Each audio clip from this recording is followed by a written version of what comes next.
सरकार ने कल यूनिफाइड पेंशन स्कीम की घोषणा की है और इसे अभी की सरकारी कर्मचारियों के लिए सबसे बेहतर स्कीम बताया। देखिए, unified pension scheme new pension scheme से भी ज्यादा बदतर और खराब है और ये देश के कर्मचारियों के साथ एक बहुत बड़ा धोखा है।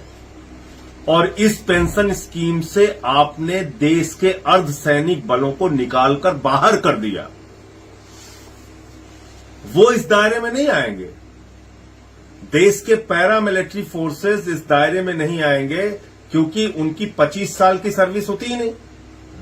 तो जब उनकी 25 साल की नौकरी होगी तभी आप यूनिफाइड पेंशन स्कीम का लाभ उनको देंगे, वरना 10,000 रुपए की पेंशन उनको मिलेगी।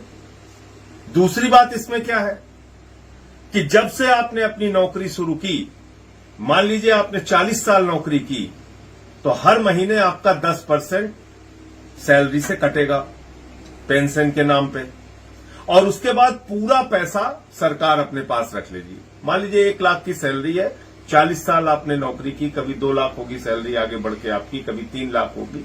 जितना पैसा आता है 10% के हिसाब से वो पूरा का पूरा पैसा सरकार रख लेगी अपने पास।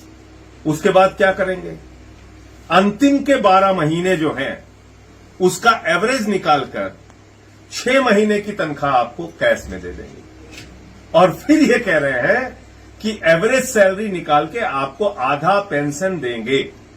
पहले तो आपने एक बहुत बड़ा अमाउंट कर्मचारियों का मार लिया, लाखों रुपए जो अपनी पूरी जिंदगी में उनके 10% कटौती के नाम पे इकट्ठा होगा।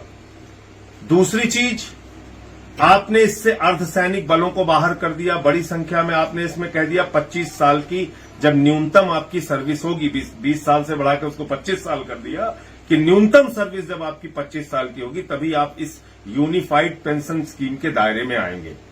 तो कुल मिलाकर ये एनपीएस से भी ज्यादा बदतर यूपीएस आया है और देश के कर्मचारियों के साथ एक बहुत बड़ा धोखा मोदी सरकार ने किया है, जिसको इस देश के कर्मचारी समझते हैं और इसका जवाब हो जाए। आप लोग अभी भी ये मांग कर रहे हैं कि ओपीएस बहाल किया जाए।